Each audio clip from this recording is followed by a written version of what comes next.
When you look out at, the towering achievements of human engineering, things like massive suspension bridges or deep sea oil rigs taking these brutal poundings from the ocean, Right. or even sprawling chemical plants operating around the clock. You really tend to focus on the scale of it all. You see these massive steel beams, you notice the thick reinforced concrete. Oh, absolutely. It's human nature to look at the big picture. Yeah, you look at heavy-duty bolts the size of your forearm, and you just assume that pure brute mass is what holds the world together. But today, we are taking a deep dive into a document that completely shatters that assumption. It really does. It flips the whole concept on its head. Exactly. Our source today is a single, honestly incredibly dense, highly technical document. It's a technical data sheet, or a TDS, for a specific product called KOPR-KOTE anti-seize and thread lubricant. Made by JetLube. Right. Manufactured by JetLube. And our mission for this deep dive is to decode this industrial specification sheet. Because, while it sounds dry, it actually holds the secrets to the invisible forces, keeping our mechanical world from literally tearing itself apart. Yeah, we are basically looking at how microscopic chemistry battles extreme friction, intense torque, and just mind-boggling heat. It's wild. It's a profound shift in perspective, really, because a technical data sheet for an industrial paste sounds incredibly boring on the surface.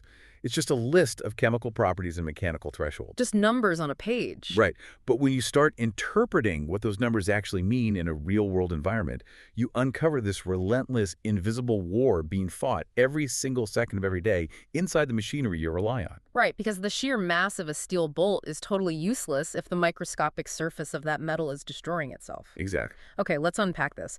Because to understand how we stop multi-ton machines from fusing into, solid blocks of useless metal, we really have to look at the ingredients first. The chemistry. Yeah. What is this chemical defense mechanism actually made of? The datasheet introduces KOPR-KOTE as a low-friction anti-seize lubricant. And the foundation starts with a petroleum fluid base and something called a complex-based thickener. Yes, that thickener is key. And then they just load it up. They pack this grease with micro-sized copper flakes and graphite. It's fortified with antioxidants, plus rust and corrosion inhibitors. And it's also worth noting what they leave out. Right. The text makes a very strong point of telling us what is not in it. It contains 0 volatile organic compounds. Which is huge. Yeah, meaning 0 grams per liter of VOCs and absolutely no lead or zinc. And the absence of those compounds is actually a crucial design choice for modern industry. I mean, volatile organic compounds, or VOCs, they evaporate into the air at room temperature. Oh, right. Like paint fumes. Exactly. Yeah. If a grease contains heavy VOCs, not only are you exposing mechanics to toxic fumes in confined spaces, like a ship's engine room, for example. Which is terrible. Right. But the lubricant itself is slowly disappearing over time. It dries out. Oh, wow. I didn't even think about that. Yeah, so by engineering this with 0 VOCs, the compound remains totally stable. And that stability allows the active ingredients, the copper and the graphite, to do their job safely over a prolonged period. Okay. That makes perfect sense for the people handling it. But I really want to focus on the actual physical mechanics of those micro-sized copper flakes and the graphite. Sure. When I read that, the image that immediately popped into my head was a ball pit. You know, like the plastic ball pits you played in as a kid at a fast food place? That's actually a really great visual. Right. Imagine taking 2 massive, heavy steel plates. At a macroscopic level, they look totally smooth. But under a microscope, raw metal is super jagged. It looks like a mountain range. Yeah, full of peaks and valleys. Exactly. So if you try to slide those 2 jagged steel plates past each other under immense pressure, the peaks of those mountains just crash into each other. They spark. They physically lock up. Yeah, they literally weld themselves together and rip chunks of steel out of each other. But if you fill that microscopic space with a quote-unquote ball pit of copper flakes and slippery graphite, the jagged steel edges never actually touch. Right. The copper balls take the brunt of the force, allowing the steel plates to just roll smoothly over one another. That visual captures the mechanical intent beautifully. You are creating a physical particulate barrier that prevents galling. Galling. Yeah, galling is the technical term for metal surfaces tearing each other apart.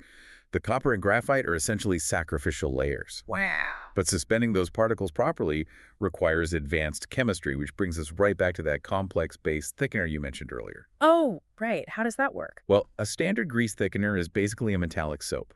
But a complex thickener adds a special chemical agent that locks those soap fibers into a much tighter, more robust matrix. Oh, okay. It prevents the grease from melting or losing its structure when the temperatures really start to climb. Which actually leads to something I was totally stuck on when reading this. If this is essentially just a highly structured, water-resistant grease filled with tiny copper flakes, my immediate thought went to the physical limits of a liquid. Okay, where are you going with this? Well, if I tighten a heavy industrial bolt as hard as I can, applying, thousands of pounds of pressure, wouldn't the grease just get squeezed right out from between the threads, like stepping on a tube of toothpaste? What's fascinating here is how the document addresses the physics of that exact scenario. Oh, they planned for the toothpaste effect. They absolutely did. The text explicitly guarantees that this compound will not squeeze out of the threads, gum up, or wash off. And the secret lies in a specific property mentioned in the specs called low shear between particles. Right, I saw that phrase, low shear. Does that mean the particles just resist sliding completely out of the way when they're squeezed? Exactly. It means the compound maintains its structural integrity under extreme stress. When the pressure mounts, the complex base thickener and those micro-sized particles essentially interlock. Okay. They stay suspended right there in place, rather than flowing away like a standard liquid would. And by maintaining that barrier, it totally eliminates a phenomenon known as stick slip. Stick slip? Yeah.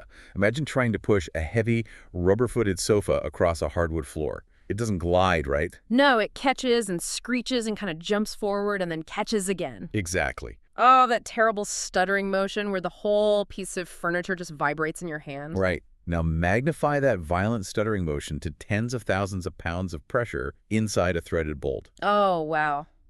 That would destroy it. It does. That violent microscopic stick slip causes metal fatigue, creates microfractures, and ultimately destroys the fitting entirely. The low shear property of KOPR-KOTE ensures a smooth, continuous glide. So it just fills in those microscopic valleys in the metal. Yes, resisting welding, hardening, or setting over time, regardless of how much pressure is actually applied. Man. Surviving the crushing physical pressure of a tightened bolt is one hurdle, but the environmental conditions this paste has to survive in are something else entirely. They are extreme. The numbers on this data sheet are, quite frankly, difficult to wrap my head around. We are looking at a surface rating that drops down to negative 65 degrees Fahrenheit, which is, what, negative 54 degrees Celsius? Basically Arctic Circle winter conditions. Right. And then it spans all the way up to 1800 degrees Fahrenheit, or 982 degrees Celsius. The thermal operating window is staggering. I Yeah. mean, 1800 degrees Fahrenheit is literally the temperature of glowing red-hot metal. Right. And to validate those claims, the document cites conformity to rigorous military and defense protocols. It meets military specification, Mila LPRF 907. Which sounds intense. It is. It also conforms to a Raytheon specification, M865-6839 Type 2. Raytheon, like the missile people. Exactly. Raytheon is a massive defense contractor dealing in aerospace, radar, and missile systems. When they issue a specification for an anti-seize lubricant, it means the product is being applied to hardware that faces atmospheric re-entry temperatures. Wow. Or, the exhaust heat of a jet turbine. Failure in those environments is quite simply catastrophic. The mechanical testing numbers in the sheet really back up that ruggedness, too. I mean, it boasts a 4-ball weld point of 620 kilogram force. And looking into what the 4-ball weld test actually is, it sounds brutal. No, it's a torture test for sure. Yeah. They take 3 steel balls, lock them in a triangle, place a 4th steel ball on top, and then just spin it while applying an ever-increasing crushing weight. So grinding them together? Right. And they keep adding weight until the friction generates so much heat that the 4 steel balls literally weld into one solid lump of metal. Surviving up to 620 kilograms of force before welding is wild. It's incredible load-bearing capacity. It also has a load wear index of 125 and a copper strip corrosion rating of 1A. And those two metrics tell a really comprehensive story about the protection it offers. A standard commercial grease, it might have a load wear index of maybe 30 or 40. Okay. So hitting an index of 125 indicates an elite ability to carry massive loads before the metal even starts to score or scratch. It's a huge jump. And the 1A rating on the copper strip corrosion test is equally vital. The test involves submerging a highly polished piece of pure copper into the lubricant at elevated temperatures. Okay. A 1A rating is the absolute highest possible grade. It means the copper comes out completely untarnished, showing zero pitting or chemical degradation whatsoever. Wait, I'm looking at the fluid properties table here, and I am genuinely confused by something. Okay, what is it? It says the dropping point, which is the temperature where the grease structure breaks down and it becomes a fluid, right? Right. That dropping point is 450 degrees Fahrenheit. And the flash point, the temperature where it can briefly ignite, is greater than 450 degrees Fahrenheit. Correct. Did I misread the sheet, or is there a massive contradiction here? How on earth can this paste claim a service rating up to 1800 degrees Fahrenheit if the petroleum fluid it sits in melts or flashes off at just 450 degrees? This raises an important question, and it really highlights the difference between a liquid lubricant and the solid-state barrier. Yeah. You have to consider what happens during the transition of the material. The transition. Right. When a mechanic applies KOPR-KOTE to a bolt on, let's say, a high-temperature industrial exhaust manifold, the petroleum fluid and the complex base thickener are simply acting as a delivery system. Oh. They make it a paste, just so it can be brushed evenly onto the threads. Oh, a delivery system. Almost like the water in a watercolor painting. It spreads the pigment around, but eventually, the water evaporates. That is a perfect analogy. Yeah. When that exhaust manifold heats up past 500, 800, or 1,000 degrees, the complex-based petroleum fluid is absolutely going to carbonize or burn off. Right. But the crucial design feature is what gets left behind.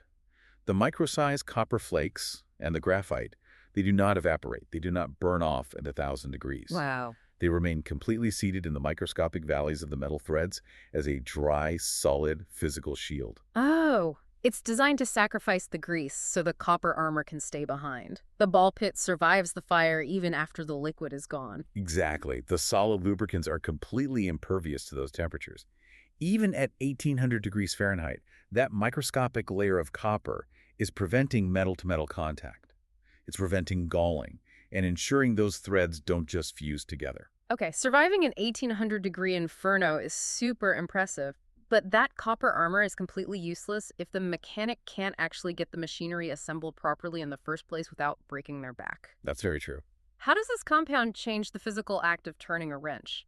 Because the document actually dedicates space to a specific physics equation for this. Yes, you're referring to the nut factor. Here's where it gets really interesting. The datasheet lays out this formula. T equals K times D times F, which translates to torque equals the nut factor times the bolt diameter times the bolt tension. Right. For KOPR-KOTE, the nut factor, that K value, is locked in at 0.15. And the text takes a moment to be incredibly specific, noting that the nut factor is sometimes incorrectly called the friction factor. Right. And the distinction between a nut factor and a friction factor is actually critical for structural engineers. The nut factor accounts for thread geometry and other variables, not just raw friction.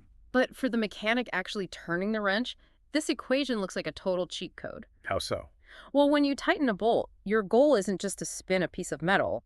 You are trying to stretch the bolt slightly, like pulling a very stiff coil spring, so it clamps two pieces of heavy machinery together. Right, creating that clamping force. Exactly. That clamping force is bolt tension, the F in the equation. You desperately want F to be high. But the torque, the T, is the physical effort you exert on the wrench. If the threads are dry and grinding, the friction is massive. You end up pouring a huge amount of torque into the wrench just to fight the metal itself, generating heat and damage before you even start stretching the bolt. Right. You are expending all your mechanical energy destroying the threads rather than actually securing the joint. But by applying KOPR-KOTE, you introduce a super low nut factor of 0.15. Because K is so incredibly small, the math works totally in your favor. You can generate that massive machinery-securing bolt tension without having to apply impossible, back-breaking amounts of wrench torque. And if we connect this to the bigger picture, standardizing that nut factor isn't just about making the assembly easier for the human being holding the tool, it fundamentally alters the life cycle of the machinery. How so? Because the formula proves that this compound dramatically lowers friction and reduces required wrench torque. It essentially prevents over-tightening. Oh, that makes sense. The datasheet explicitly states this permits the reuse of fittings. It literally saves studs, bolts and nuts from having to be cut off with a torch and completely replaced because their threads were stripped during installation. Wow, so you aren't permanently warping the metal just to get it tight. Exactly. And consider the dynamic life of that machine after it is assembled. The text notes that KOPR-KOTE cushions impact and shock loads. It is unaffected by contraction, expansion, or vibration. Right. When an industrial compressor vibrates violently for 10,000 hours, or a bridge expands in the heat of the summer sun and then contracts in the freezing night, those threaded connections are constantly experiencing microscopic shifts. Right. Nothing is ever totally still. If those threads were dry, that daily thermal movement would grind them into dust or cause them to seize permanently. The solid copper matrix acts as a cushion, absorbing all of that micro-movement.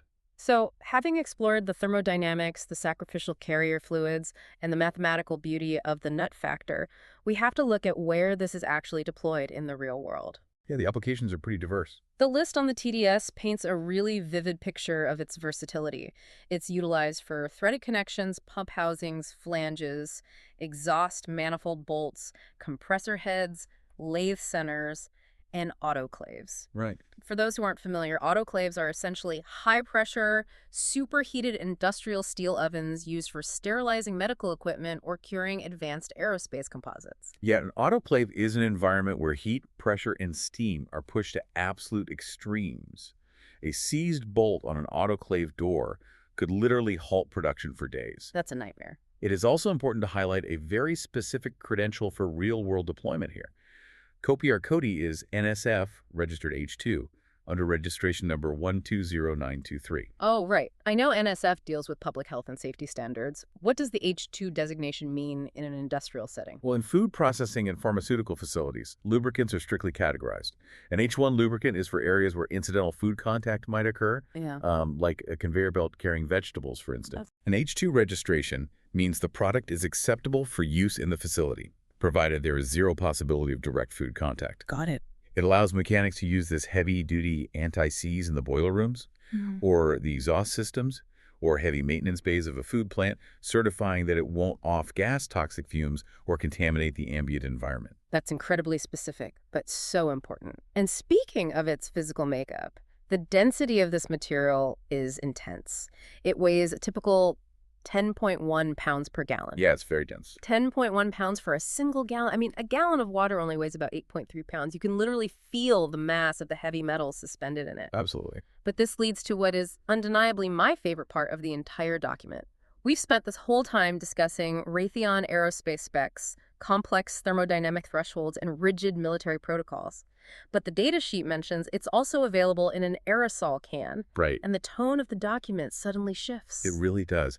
Utilizing an aerosol delivery method for a compound like this introduces a couple of major caveats. Yeah. The first is regulatory. The aerosol package is not NSF registered. Oh, really? Yeah, the propellant changes the chemical profile. But the second caveat addresses a purely mechanical reality. Right. You are reading through all this highly technical jargon, and then the document just drops into folksy, almost overly simple troubleshooting mode. It warns that aerosols containing solid materials like copper or aluminum are highly subject to clogging. Which is to be expected. And its official, documented advice for maintaining this highly engineered military spec defense product is, if you experience clogging, remove the nozzle, shake the can for about 30 seconds, and put the nozzle back on the can. This should clear the clog. Shake it for 30 seconds. I know, it feels like an incredibly low-tech solution to a high-tech problem. It really does. But it is entirely dictated by the physics of what is actually happening inside that can. In the standard paste form, the product relies on that complex-based thickener to ensure it does not settle out or separate. But when you transition to an aerosol format, you are destroying that stable environment. You are attempting to suspend incredibly dense heavy metals, that 10.1 pounds per gallon copper flake density, inside a lightweight, highly pressurized liquid propellant. Oh, it's like trying to float lead weights in a bottle of carbonated water. Gravity is always going to win. Exactly. The solid copper and graphite will inevitably separate and settle at the bottom of the can. When you press the actuator, those dense microscopic solids are suddenly forced into a microscopic plastic tube. Creating an instant bottleneck. Right. So the instruction to manually shake the can for 30 seconds isn't just casual advice. It's a necessary requirement for kinetic energy. You have to violently agitate those heavy metals, forcing them to resuspend into the liquid propellant just so they can flow evenly through the nozzle. Wow. It is a totally brute force physical solution to a fluid dynamics problem. So what does this all mean? We started this deep dive looking at what seemed like a simple, perhaps even boring, smear of industrial grease. But by decoding a single technical data sheet, we uncovered a hidden world of engineering. We found military defense specifications, carrier fluids designed to basically sacrifice themselves in 1800-degree infernos, and the mathematical elegance of the nut factor, allowing mechanics to manipulate the laws of physics entirely to their advantage. It really reveals the extraordinary depth of thought applied to the unseen, completely unglamorous aspects of our infrastructure. Right. Because the reliability of the physical world around you, from the exhaust manifold humming in the car you drive every morning to the towering industrial compressors pushing water and power through your city, it relies almost entirely on these microscopic copper flakes. Standing guard in the dark. Exactly, fighting a silent war against friction and extreme temperatures, preventing invisible destructive forces from fusing our machines together. And, if you look at this compound strictly through the lens of its primary function, it leaves us with a fascinating philosophical thought regarding how we actually build our world. Yeah, KOPR-KOTE's entire existence, the complex petroleum thickeners, the rust inhibitors, the copper flakes, it is engineered specifically to prevent seizure. Right. It guarantees that 10 years from now, a mechanic can apply minimum wrench torque to disassemble a massive connection safely. It really makes you realize that when you look at the towering, seemingly permanent mechanical world around you, a massive percentage of modern engineering is designed not just for permanent strength, but for the explicit guaranteed ability to be safely taken apart in the future. Man, what a fantastic concept to chew on the next time you see a heavy piece of machinery or a skyscraper. Thank you for joining us on this deep dive into the hidden mechanics of the world. We'll see you next time.